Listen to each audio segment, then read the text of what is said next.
What up, everybody? This is your boy Dedrian from House of Wrestling, and this is my review for the October 29th episode of WoW Women of Wrestling, Season 3, Episode 7. Like, share, comment, subscribe, hit the notification so that way you are notified when the House of Wrestling drops its latest content. Follow me, Dedrian180, on TikTok, Twitter, and Instagram. So, tonight's episode of WoW Women of Wrestling, I have to say, this was probably one of the best episodes this season from beginning to end. And the reason why I say that is because, for instance, last episode, I felt it was a little bit too finesse, and a lot of the women that they have on their rosters, like, they can go. And I've seen a few of them on AW Dark, MLW, and Warrior Wrestling. I believe a few of them were NWA, but I have seen them in other places, and they can go. Like, they're very physical, talented, everything. I mean, they can go. And last episode, it just felt like it was a little bit more finesse, and it wasn't like really physical and a lot of athleticism, and it was kind of like they were holding back, and it was like, oh man, like, just let them go. In this episode, man, I gotta tell you, this was a really good episode. The main event, I have to say, is probably the best main event this season so far. And shout out to Leah McCoy and Tormenta, who I've seen in AAA, and man, they did their thing. This was a solid main event. So before I get into more of this show, I'm going to give you guys the results like I always do for these reviews. So starting off the show, you had the Tonga Twins defeat Heavy Metal Sisters. In the second match, you had Candy Crush defeat BK Rhythm. In the third match, which I believe was for the WoW Tag Team Tournament, can't remember. Forgive me, guys. Comment below if it is correct. So you had Holly Dead and Chainsaw with Voodoo Doll defeat Steffi Slays and Vivian Rivera. And in the main event, you had Leah McCoy defeat Tormentia with Sophia Lopez at ringside. So that is the results for Season 3, Episode 7 of WoW Women of Wrestling. The way the show began was pretty cool. It gave a recap, and I do like the fact that they do give a subtle recap of the week prior, so that way you're caught up. And the cool thing about WoW is that they don't try to cram so much in 1 hour. They have enough so when you see the video recap at the beginning of the episode, it catches you up with everything. And in this episode, if you didn't watch last week's, it did appear that in the triple threat that the Beast, she had a slight injury. You noticed it on I believe it was when she was on the apron, and I believe she had an awkward fall or something like that. And like she was favoring her leg or something like that. And throughout the match, I guess it was either her leg or bottom leg or ankle or what have you. But they did say that she had an ankle injury and she would be out for 6 weeks. So very unfortunate, because her character is so polarizing and it just draws you in, because there's not a lot of women wrestlers like her. And with her repertoire and look and mannerisms, like, there's not a lot of women wrestlers like her, and she's so unique. There's a reason why WoW has her as their world champion. So the show begins with that. We go right into the match between the Tonga Twins and the Heavy Metal Sisters. I love this match. Both tag teams really got physical, got creative.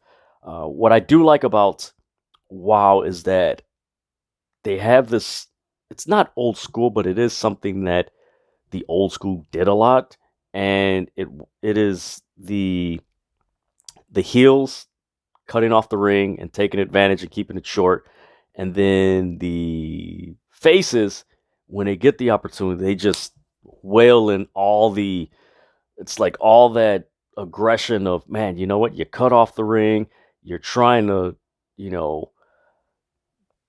stop us from really having a great match. You want to limit my partner, and you're breaking them down. You know what? A hell with this, and just you see that in most of the matches on WoW, which I like that because it's refreshing. It's the style is different from what you see in other promotions.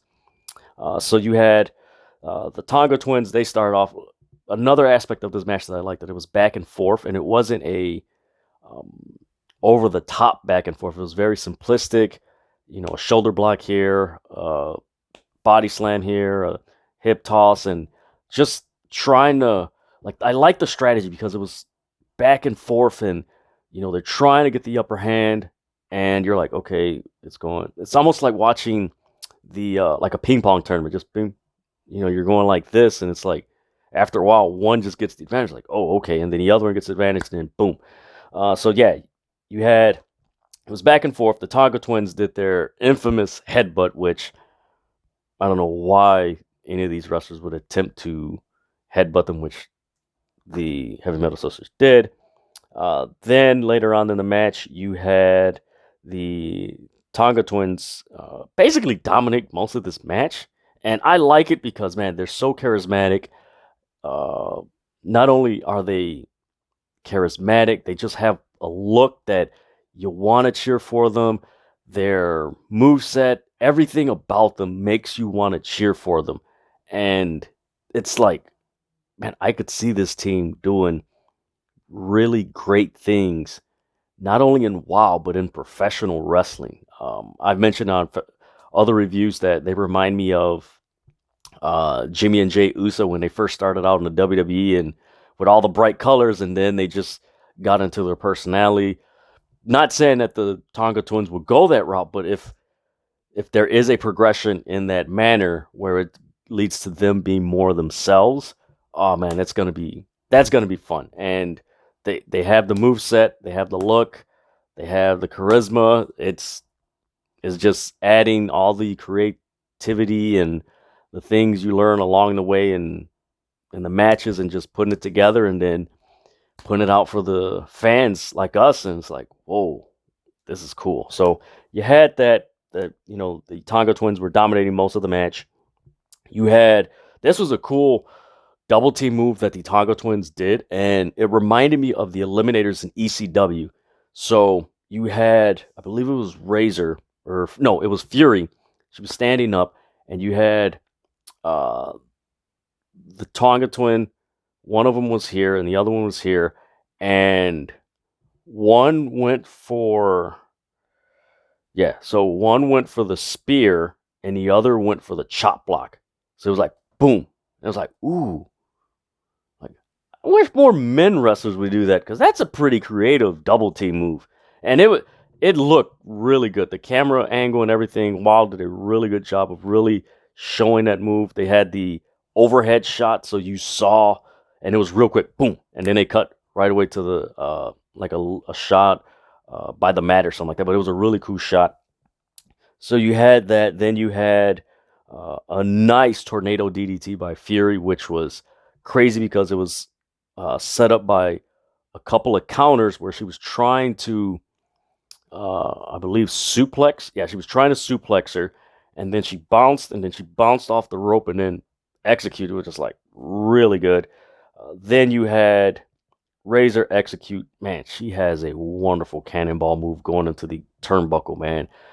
Most of the time when I've seen people execute the cannonball, whether it's men or women, usually they run and it's low to the ground. What she does, she runs and she gets almost like Sonic the Hedgehog, where she lifts, she picks up momentum and she lifts in the air and she comes down on the person. It was like, ooh, man, it's so good. Trust me, watch this match. You'll see what I'm talking about. Then you had Razor attempt the pin, didn't get it. Eventually, the Tonga twins got the upper hand, executed the Tongan death drop. 1, 2, 3, they win. So I believe, I don't know where they are as far as the tag team tournament. Mind you, there's 7 episodes. I have yet to see a bracket for the WoW Women of Wrestling Tag Team Tournament. I know that the Tonga twins are in there, but there hasn't been no bracket, which is a downside because they talk about it so much, but there's no bracket like, okay, this person, this person, this person. And it kind of leaves you like, man, what's going on? But in spite of that, Tonga twins are really fun to watch. Like I've said before, you need to keep an eye on them. It's their money. Uh, I mean, they're they're like the female version of the Usos. They have that look, but okay, so they have the look of the Usos, yet they have the power of Umanga. So I'll put it like that. So that's why I say you need to keep an eye on them because they're real good. So again, keep an eye out on them. We go to a vignette with Candy Crush and BK Rhythm, and it's in the locker room. And normally these vignettes, it's verbal or anything, like they're just walking and it's just a face off. And it was a pretty, man, it was kind of like an awkward face off because normally their vignettes when wrestlers interact are pretty punctual and to the point. But this one was kind of weird because nobody's in the vicinity of where they are. They come face to face and they're there and they're looking at each other. Mind you, there's nobody around. Like it would have made more sense if you had them come face to face and there was people walking around and hey, we don't want any uh, altercation right now. Save that for the ring. You got a match coming up. That's not how we do things here. Like if they would have done that, that would have made more sense. But it would kind of look kind of awkward because they were just standing there and like it was like mostly like white like doors and it was just really weird. And it's like, all right, are they gonna throw a punch or what have you? And they just stand there just. I was just like, all right. I mean, it is what it is. Then they mentioned next week you're gonna have Saraya Spears and Penelope Pink. I'm looking forward to that. If you guys don't know Saraya Spears, I hope I'm pronouncing her name right, is Amber Rodriguez. She's wrestled in, I believe, NWA, and I know probably WOW and a few other independent wrestling promotions. So looking forward to that match. I liked their first match a few weeks ago. Then we get the match between BK Rhythm and Candy Crush. And of course, BK opens up with a freestyle. And from there, it's pretty much, like I said, most of these matches do have a back and forth psychology, which I don't mind because sometimes it is that way. There has been a few exceptions where one person just gets the advantage and then come back and boom, boom, boom. And like they usually switch up their psychology, which again, I don't mind. This show is entertaining. And as Candy Crush and BK Rhythm are, going back and forth, you notice a few shots that she has like a busted nose. And I'm like, man, I believe that's the first like busted nose or any type of blood on WoW Women of Wrestling that I've seen this season, which I'm like, wow, they're showing it. And I like what David McLean said in describing it. He's like, wow, it looks like she, throughout this match, she kind of, uh, was it scratched herself or something on the nose, and she has a little there, but she's competing.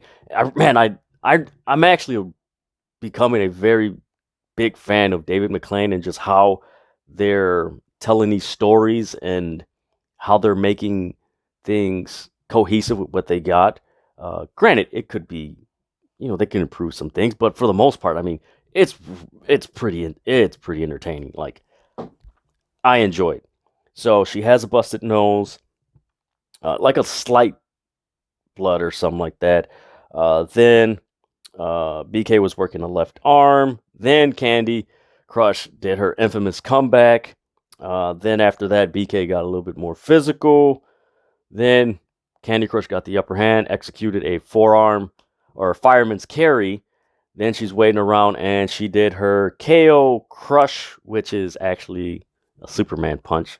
Executed 1, 2, 3. She wins. I actually like the way she does the uh, KO Crush Superman punch because normally, people just over exact like boom. But like you could tell, like she does have a background in boxing because it's real. It's like a strike form, like bam, and man, she like that forearm goes there, and it's like ooh, it's like all right.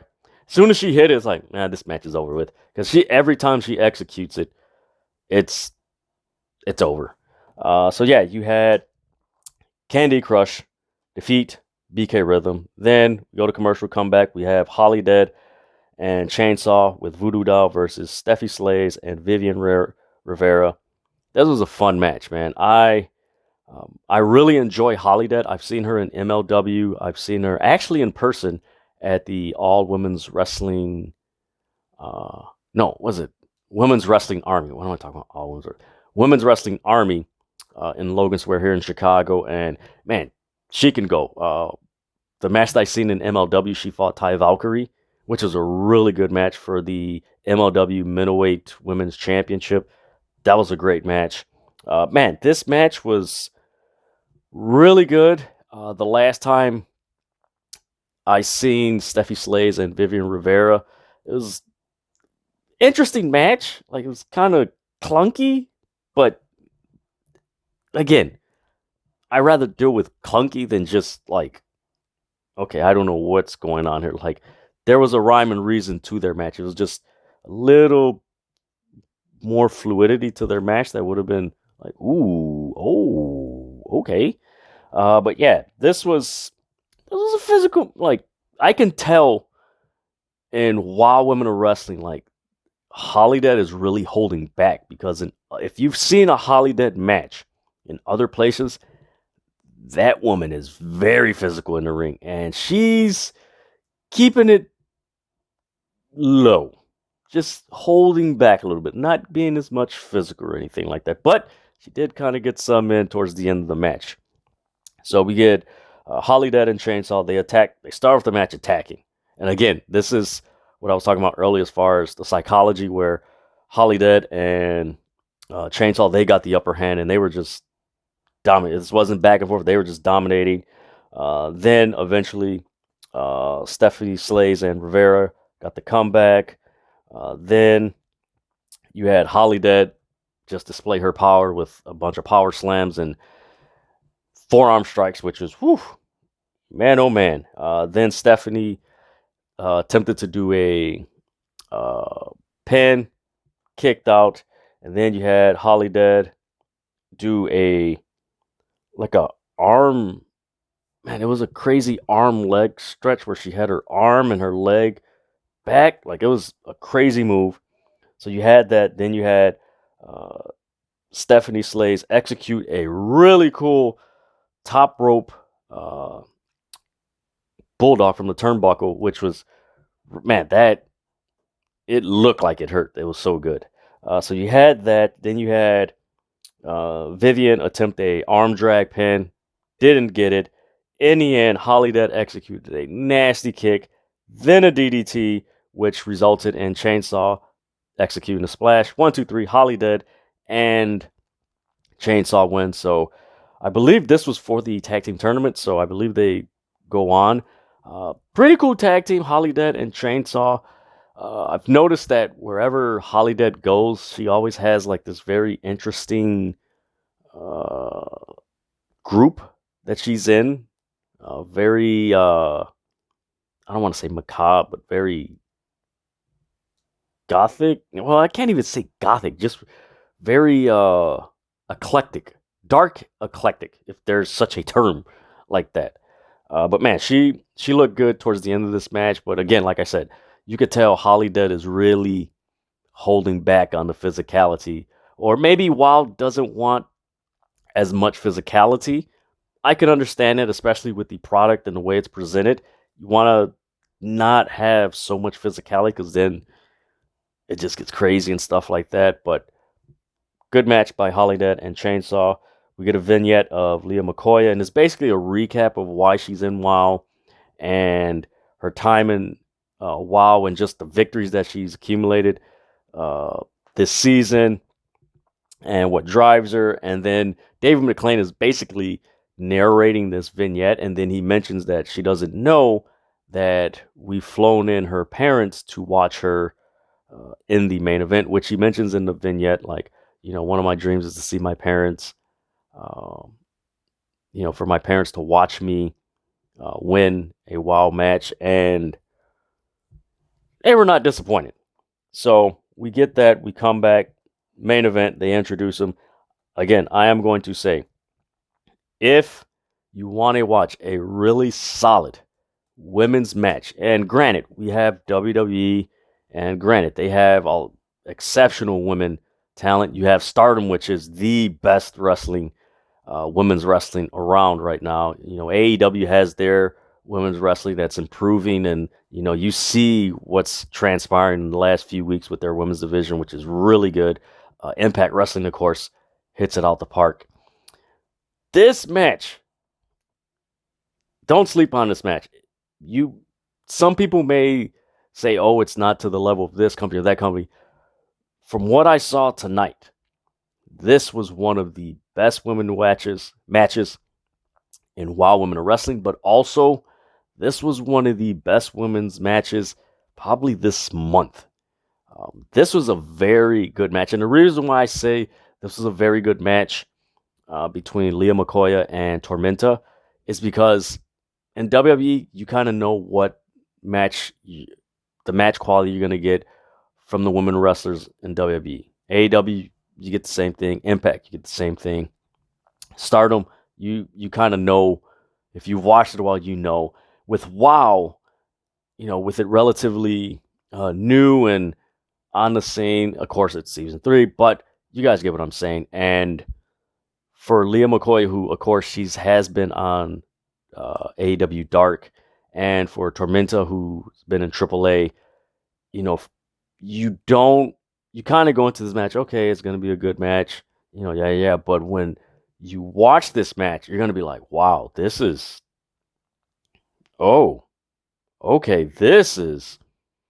okay. So let me break down what goes on in this match for you guys. So we start off with a test of strength. Then we get to mat wrestling.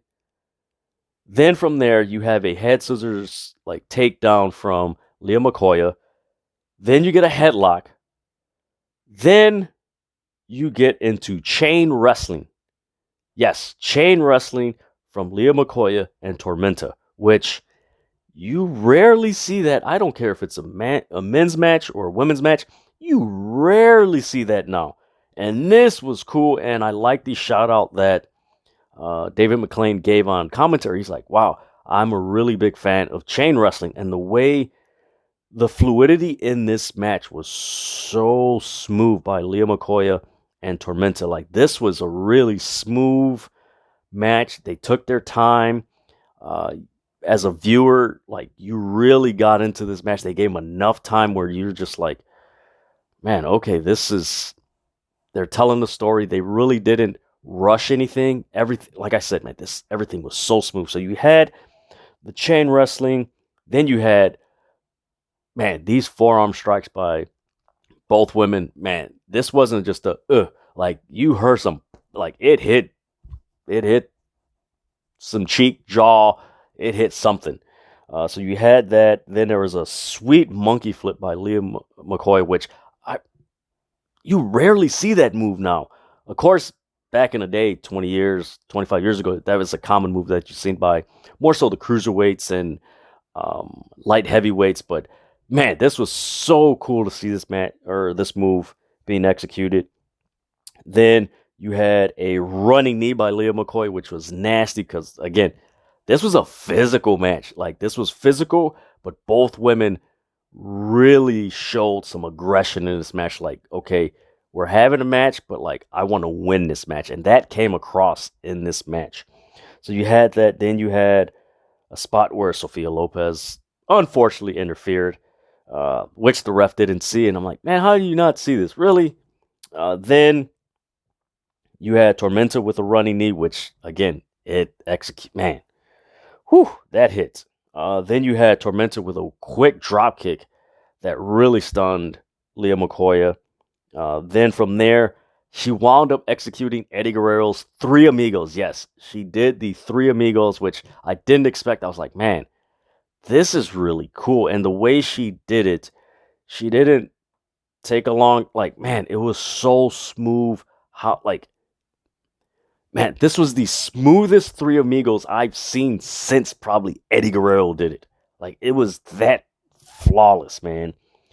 Then she's working on Leah McCoy, and you get an Ultimo Dragon reference as far as championships and the titles that Tormenta's held and everything, which I really dug. Then you had Leah McCoy get the upper hand, and she puts Tormenta on the top turnbuckle, and then she execute a Hurricane Rana from the top turnbuckle. Insane. The crowd, again, do have to preface this. This whole show, the crowd is always in every match. Every show that WoW Women's Wrestling has, the crowd is into it. And for this match, the crowd was into this match. This was a damn good match. Then you had Leah McCoy execute the Samoa drop, which Tormenta kicked out. I was expecting she was going to win, and it was like, oh, okay, so who's really going to win this match? And then in the back of my head, as this match is going on, they mentioned prior to the match that her parents were going to be there at ringside. And I'm like, man, are they going to have her lose in front of her parents? No. But man, is she going to, like, that's how good this match was and how Tormenta was in this match, where you're like, man, it's going to suck if, like, Leah McCoy loses in front of her parents. Like, damn. But that's how good this match was. So you had the kick out from the Samoan drop. Then you had a single leg crab from Tormenta on Leah McCoy, which was a shout out to Lance Storm. Dave McClain game. I was like, wow, you get Ultimo Dragon and a Lance Storm reference. I'm like, okay, I like these subtle references to wrestlers who've popularized certain moves in professional wrestling that these women use, and they're giving, hey, this person, like, that's really cool. I dig that, because that just opens up the proverbial perception, like, okay, you're not just a wrestling company that's in the bubble. You're actually a part of the world of professional wrestling, which I really dig that. Then Leah McCoy got the upper hand, executed the Coconut Crush. 1, 2, 3. She wins.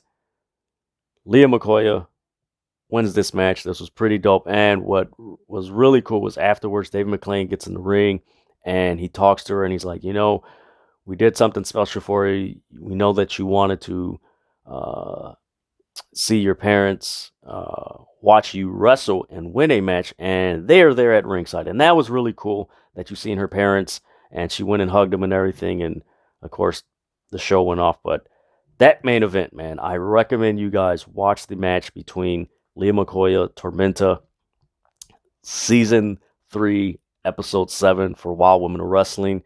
This match had the mat wrestling, the test of strength, the chain wrestling. It was very strategic. You really didn't know who was going to win. Both women really kept it simple, but yet very, very physical. And those matches, you can't help but get involved and get invested in. Man, I enjoyed that match. That was a fun match. It surprised me. Like, I was expecting a good match, but no, this was a really great match. Like, oh wow, okay. And I'm glad they had this match, because I'm really looking forward to the next episode and where they're gonna go and what's gonna happen with the title situation with the Beast. Is she gonna retain a title, or is she gonna forfeit it, or what's gonna happen with there in the tag team tournament?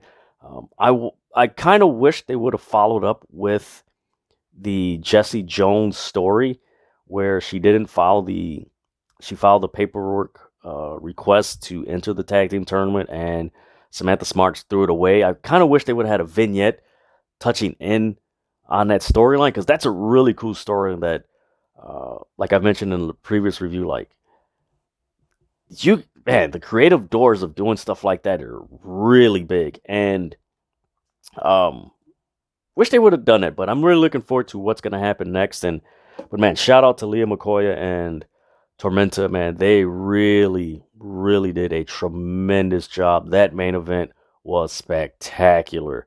And just to see the growth of Leah McCoy, I remember watching her on Dark, AW Dark, a few, uh, yeah, like last year and the year before. And it was like, all right, man, she's got something. But man, you see the growth in her and just the confidence and the aggression, the physicality, and just like I am going to make a statement. And you see that. And shout out to Tormenta. Like I've seen her in AAA, and man, this was a really good match. Like I can't say enough about this match. Go and watch this match. This was a fun match, and man, I'm so happy that WoW put on a match like this because their product is very good. Like most people don't know this. WoW Women of Wrestling is the third most watched wrestling program after WWE and AEW. Like they are the third most watched program, and this shows that women wrestling draws. Some people, oh, I don't like no, these women can go in professional wrestling, whether it's WWE, AEW, Impact. I know there's a few women in NWA, MLW, the independent scene, Stardom. Look, these women in professional wrestling in 2022 can go. And I think it's time that, give these women their flowers and give them their just due. Like these women are putting on really good matches. It's entertaining. The psychology as uh, me as a viewer watching it, it's definitely believable. And it's like, wow, I want to see more. And like, man, just give them more depth and entwine more storylines for, where it's men and women and, make it logical. But man, this was a good episode of Wild Women of Wrestling. I recommend you guys watch it. The Tonga Twins match, fantastic. The Candy Crush BK Rhythm match was very good. The Holiday Chainsaw versus Stephanie Slays and Vivian Rivera, really good match. And of course, the main event, man, that was fantastic. Really good for a Saturday night and just sitting back and watching 1 hour wrestling. And they did a really good job. So shout out to AJ Mendez and David McLean and even Jenny Buss. Like you guys got a really good product, and hopefully you guys add more talent to this roster and to Wild Women of Wrestling, because you do have something special that hopefully the viewership keeps growing and this goes into something bigger. So I'm looking forward to what's in store next, and actually next episode 8. So that is my review for the October 28th episode. Did I say 29th earlier? Forgive me, guys. The October 28th episode of Wild Women of Wrestling, Season 3, Episode 9. Like, share, comment, subscribe. Hit the notifications so that way you're notified when House of Wrestling drops its latest content. Follow me, Dedrian180, on TikTok, Twitter, and Instagram. And with that, man, let's have fun with professional wrestling, man. There's a lot to go around. With that,